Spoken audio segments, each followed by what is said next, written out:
تعلم على العلماء حتى تعرف الإسلام صحيحا. إن الحمد لله نحمده ونستعينه ونستغفره ونعوذ بالله من شرور أنفسنا ومن سيئات أعمالنا من يهده الله فلا مضل له ومن يضلل فلا هادي له وأشهد أن لا إله إلا الله وحده لا شريك له وأشهد أن محمدا عبده ورسوله. يا أيها الذين آمنوا اتقوا الله حق تقاته ولا تموتن إلا وأنتم مسلمون. يا أيها الناس اتقوا ربكم الذي خلقكم من نفس واحدة وخلق منها زوجها وبث منهما رجالا كثيرا ونساء واتقوا الله الذي تساءلون به والأرحام إن الله كان عليكم رقيبا. يا أيها الذين آمنوا اتقوا الله وقولوا قولا سديدا يصلح لكم أعمالكم ويغفر لكم ذنوبكم ومن يطع الله ورسوله فقد فاز فوزا عظيما. أما بعد فإن أصدق الحديث كتاب الله وخير الهدي هدي محمد صلى الله عليه وسلم وشر الأمور محدثاتها وكل محدثة بدعة وكل بدعة ضلالة وكل ضلالة في النار. E gjithë lavdia I takon vetëm Allahut, ata e lavdrojmë dhe falenderojmë, atij I shprehim lavdi, prej tij kërkojmë ndihmë dhe prej tij kërkojmë falje. Kërkojmë mbrojtje tek Allahu nga e keqja e vetes sonë dhe nga të këqijat e veprave tona. Ka e udhëzon Allahu s'ka kush e devion, dhe ka e devion Allahu s'ka kush e udhëzon. Dëshmoj se nuk ka të adhuruar të drejtë përveç Allahut një dhe I vetëm, I cili nuk ka ortak dhe nuk ka rival, dhe dëshmoj se Muhamedi është rob dhe I dërguar I tij, I përzgjedhuri dhe I dashur I tij dhe besniku për shpalljen e tij. Ai e transmetoi mesazhin, e këshilloi umetin, e çoi në vend amanetin dhe luftoi në rrugën e Allahut ashtu si I takon madrisë Allahut derisa I erdhi atij vdekja. Salavatet dhe selamet e shumta të Allahut qofshin për të, për familjen e tij dhe të gjithë shokët e tij, si dhe të gjithë ata që e ndjekin udhën e tyre deri në ditën e gjykimit. Mëtej Kurani I madhrishëm, Allahu I lartësuar në librin e tij madhështor, në Kuran, na ka treguar tregime dhe histori të popujve të mëparshëm që t'jenë mësim dhe t'jenë shkollë për ne për të vazhduar në rrugën e Allahut subhanahu wa ta'ala. Na ka treguar në surën Buruj për një popull mosbesimtar, arrogant dhe mendjemdhenj, të cilët I ka mallkuar Allahu subhanahu wa ta'ala dhe ka thënë qutila ashabul ukhdud, të mallkuar qofshin ose u vrafshin njerëzit e hendeqeve. Këta kanë qenë një popull mosbesimtar, të cilët ka pasur një popull besimtar. Dhe pasi janë munduar që t'i largojnë nga feja e tyre, t'i largojnë nga tauhidi I Allahut, t'i largojnë nga nënshtrimi ndaj Allahut subhanahu wa ta'ala, dhe ata kanë refuzuar dhe kanë qenë të qëndrueshëm dhe këmbgulës në fenë e tij, në e tyre, atëherë u kanë ardhur këto sprova dhe ky popull mosbesimtar I ka sprovuar në mënyrën më të rëndë. Prandaj Allahu subhanahu wa ta'ala ka thënë qutila ashabul ukhdud, do të thonë u vrafshin ose u mallkofshin, pra janë të mallkuar dhe të shkatruar ata pronarët e hendekeve. Dhe e ka komentuar, e ka shpjeguar Allahu subhanahu wa ta'ala se cila është gjendja këtyre hendeqeve dhe ka thënë an-nari dhatil waqud, do të thonë hendeqet që ishin me zjarr, me lëndë djegëse të fuqishme. Pasi këta I kanë sprovuar besimtarët dhe janë munduar t'i largojnë nga feja e tyre me sprova të lloj-llojshme, duke I kërcënuar një herë, duke I joshur një herë, mirëpo ata nuk janë larguar prej fesë së tyre, dhe për këtë ka thënë Allahu subhanahu wa ta'ala innal ladhina fatanul mu'minina wal mu'minat, do të thonë ata të cilët I sprovojnë besimtarët dhe besimtarët, thumma lam yatubu, pastaj nuk pendohen, falahum adhabu jahannam walahum adhabul hariq, atyre u takon dënimi I xhehenemit dhe atyre u takon dënimi djegës. Thot Imam Hasan al-Basri rahimahullah, shikoni mëshirën e gjerë të Allahut subhanahu wa ta'ala. Këta njerëz kanë qenë që e kanë mohuar Allahun dhe I kanë bërë shirk Allahut.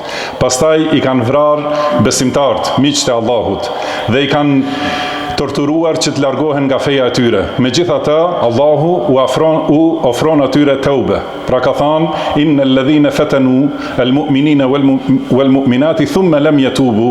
Do thotë ata të cilët i sprovojnë besimtarët dhe besimtarët, pastaj nuk pendohen. Pra sikur të ishin penduar, do ta kishin gjetur mëshirën e Allahut dhe do ta kishin gjetur Allahun falës dhe mëshirues.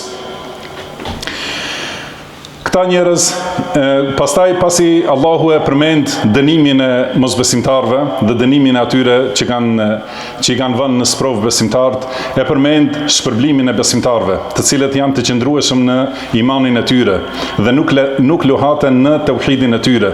Ka thënë innal ladhina amanu wa amilus salihati lahum jannatun tajri min tahtiha al-anhar dhalika al-fawzul kabir. Do thot ata të cilët besojnë, e kanë besimin e pastër, e adhurojnë Allahun me tauhid dhe bëjnë vepra të mira, të cilat i do Allahu subhanahu wa taala, ata kanë xhenete nëpër të cilat rrjedhin lumenj. Dhe kjo është fitoria madhështore. Kjo është fitoria më e madhe dhe fitimi më i madh që mund ta fitojë robi i Allahut subhanahu wa taala.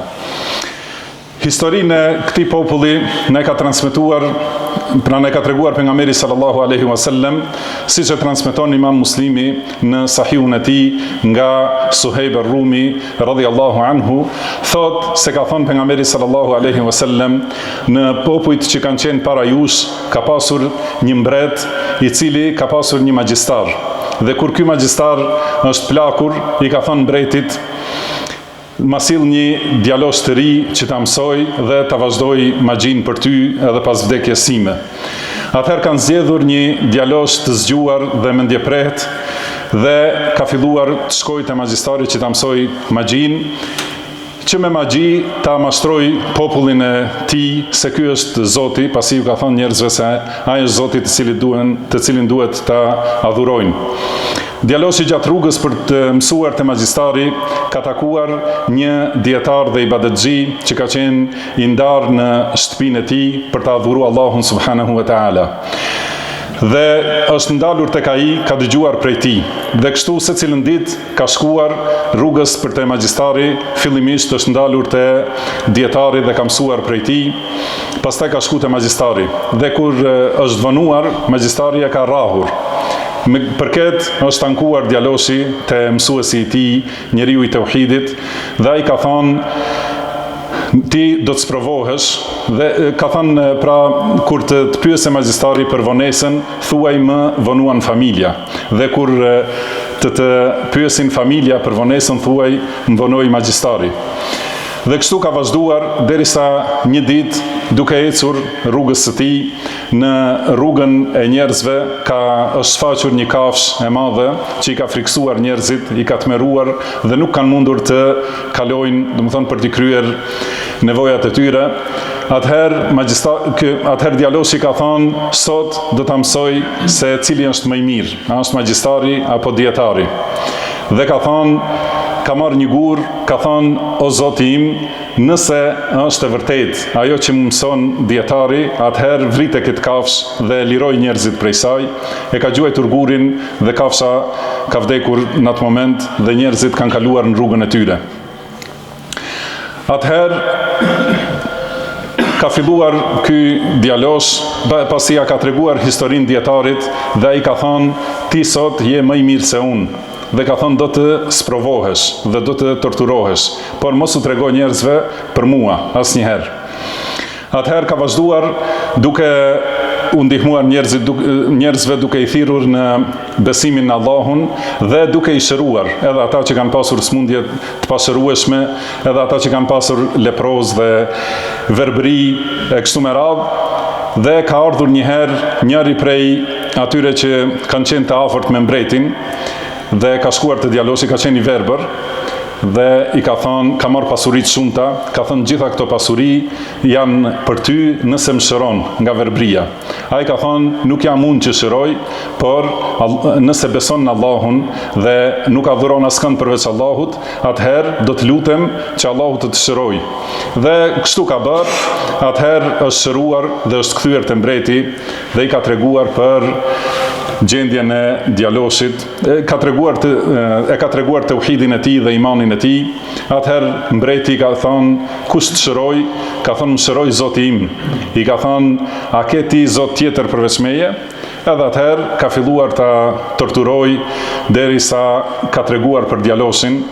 Atëherë kanë marrë djaloshin edhe kanë torturuar shumë derisa ka treguar për dietarin.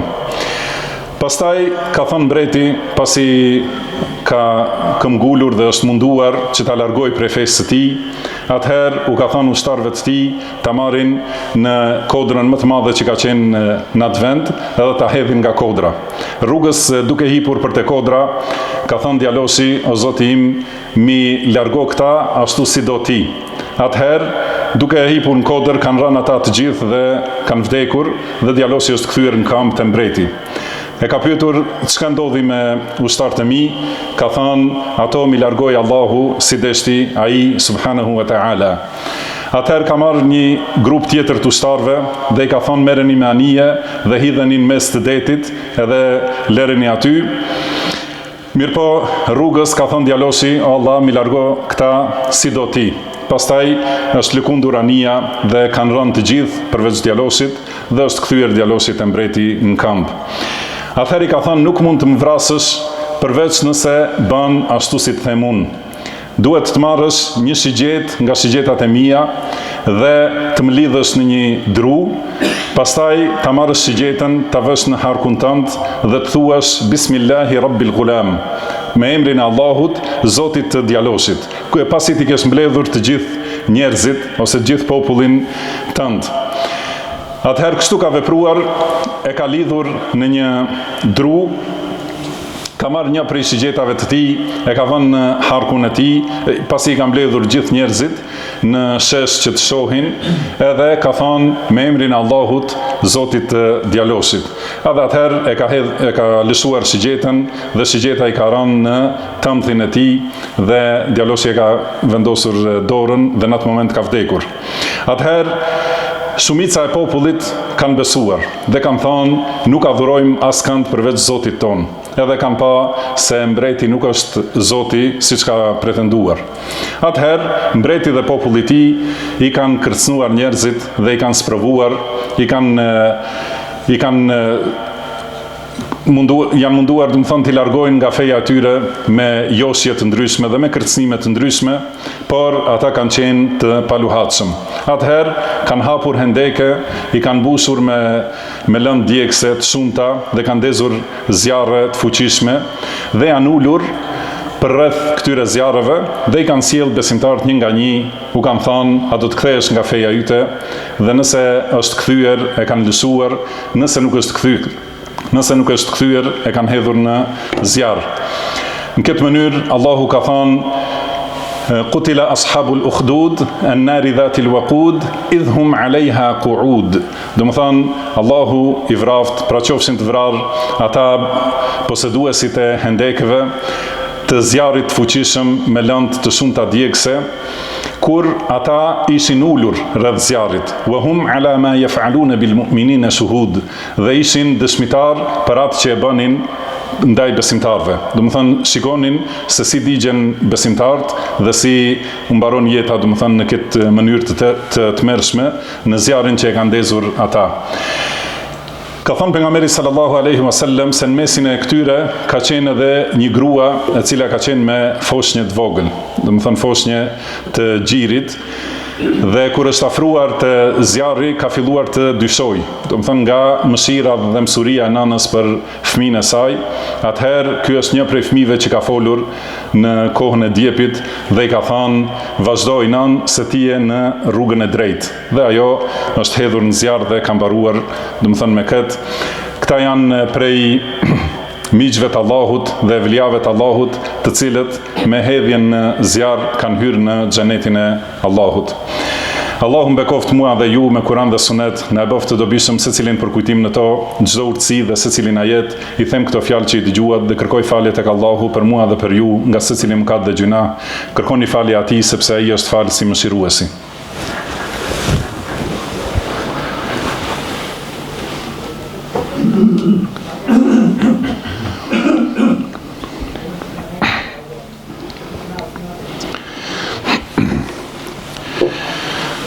بسم الله الحمد لله على إحسانه والشكر له على توفيقه وامتنانه وأشهد أن لا إله إلا الله وحده لا شريك له تعظيما لشأنه وأشهد أن محمدا عبده ورسوله الداعي إلى رضوانه صلى الله عليه وعلى آله وأصحابه وإخوانه. Gjithë lavdia e takon Allahut për secilën mirësi, ata e falenderojmë dhe e lavdërojmë për çdo dhunti. Salavatet dhe selamet e Allahut qofshin për pejgamberin ton Muhammedin, i cili thirri në tauhid dhe në çdo mirësi, si dhe të gjithë ata që e ndjekin rrugën e tij deri në ditën e gjykimit. Robërt Allahut, kini frikë Allahut, ruhuni prej dënimit të tij, sepse kush i ruhet Allahut, Allahu e ruan atë, i jep sukses, e forcon dhe e mbron nga çdo e keqe. Në këtë histori që na ka treguar Allahu i lartësuar në librin e tij të madhërisëm, ka përfitime të shumta. Dhe një prej këtyre është se kur robi sprovohet në dunja, duhet ta di se përparësi ka fitimi i ahiretit. Pasi Allahu subhanahu wa taala ka thënë wal akhiratu khairun wa abqa.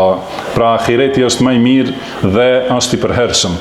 Kurse të mirat e dunjas janë të tilla që mbarojnë shpejt dhe ikin pa i marrë vesh. Prandaj njeriu i mençur dhe i zgjuar, i cili mendon për përfundimin e sakt, i jep përparësi asaj që është e përhershme dhe asaj që është më e vlefshme dhe më e mirë. Tjetër përfitim është se imani ka ndikim të çuditshëm në zemrën dhe në karakterin e njeriut. Edhe nëse është në fillim, nëse është me kuptim të vërtet dhe me vendosmëri të vërtet, ai është i jep fuqi njeriut kundër të gjithë njerëzimit. Pra sikur këta besimtar të cilët në momentin që e kanë kuptuar tauhidin, e kanë kuptuar se nuk ka Zot dhe nuk ka të adhuruar të drejtë përveç Allahut subhanahu wa taala, nuk ka mundur t'i luhat asnjë çështje prej çështjeve të dunjas. Kanë qenë të qëndrueshëm dhe kështu është fuqia e imanit kur përzihet me të vërtetë me thellësinë e zemrës. Tjetër dobi është se duhet ta di besimtari që gjithmonë do të ketë armiq dhe do të ketë njerëz që e luftojnë dhe duan ta largojnë prej fesë së tij. Prandaj duhet të jetë i qëndrueshëm. Në këtë mënyrë Allahu subhanahu wa taala i ka bërë armiq secilit pejgamber prej njerëzve dhe prej xhinëve. Edhe këta shejtan prej njerëzve dhe shejtan prej xhinëve janë që vazhdimisht luftojnë njeriu ta largojnë nga rruga e drejtë. Ka thënë Allahu i lartësuar: "Wa kadhalika ja'alna li kulli nabiyyin aduwan min al-mujrimin wa kafa bi rabbika hadiyan wa nasira." Domethënë në këtë mënyrë ne i kemi bërë secilit pejgamber, pra secilit pejgamber i kemi caktuar armiq prej kriminalëve. Por Allahu është i mjaftueshëm si udhëzues dhe ndihmës për robërit e tij.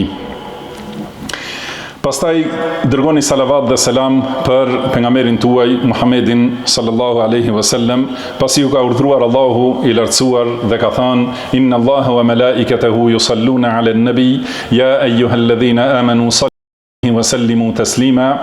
Me të vërtet Allahu i jep salavat pejgamberit dhe me lajket luten për pejgamberin me salavat. Prandaj, o ju që keni besuar, dërgoni atij salavat dhe jepni shumë selam. Dhe ka thënë pejgamberi sallallahu alaihi wasallam: "Men salla alayya salatan sallallahu alaihi biha 10." Kush më dërgon mua një salavat, Allahu atij jep salavat 10 herë. Allahumma salli ala Muhammedin wa ala ali Muhammed كما صليت على إبراهيم وعلى آل إبراهيم إنك حميد مجيد وبارك على محمد وعلى آل محمد كما باركت على إبراهيم وعلى آل إبراهيم إنك حميد مجيد وارض اللهم عن الخلفاء الراشدين الأئمة المهديين أبي بكر وعمر وعثمان وعلي وارض اللهم عن الصحابة أجمعين ومن تبعهم بإحسان إلى يوم الدين وعنا معهم بمنك وكرمك وإحسانك يا أكرم الأكرمين. اللهم أعز الإسلام والمسلمين اللهم أعز الإسلام والمسلمين اللهم أعز الإسلام والمسلمين ودمر الشرك والمشركين ودمر أعداء الدين. اللهم إنا نجعلك في نحورهم ونعوذ بك اللهم من شرورهم. اللهم انصر من نصر دينك وكتابك وسنة نبيك محمد صلى الله عليه وسلم وعبادك المؤمنين. اللهم أصلح لنا ديننا الذي هو عصمة أمرنا، وأصلح لنا دنيانا التي فيها معاشنا، وأصلح لنا آخرتنا التي فيها معادنا، واجعل الحياة زيادة لنا في كل خير، والموت راحة لنا من كل شر. اللهم اغفر لنا ما قدمنا وما أخرنا وما أعلنا وما أسررنا وما أسرفنا وما أنت أعلم به منا، أنت المقدم وأنت المؤخر، لا إله إلا أنت. اللهم اغفر لنا ولوالدينا ولمشايخنا ولجميع المسلمين والمسلمات والمؤمنين والمؤمنات الأحياء منهم والأموات. عباد الله، إن الله يأمر بالعدل والإحسان وإيتاء ذي القربى وينهى عن الفحشاء والمنكر والبغي، يعظكم لعلكم تذكرون. وأوفوا بعهد الله إذا عاهدتم، ولا تنقضوا الأيمان بعد توكيدها، وقد جعلتم الله عليكم كفيلا. إن الله يعلم ما تفعلون، ولا تكونوا كالتي نقضت غزلها من بعد قوة أنكاثا. وأقم الصلاة، إن الصلاة تنهى عن الفحشاء والمنكر، ولذكر الله أكبر، والله يعلم ما تصنعون.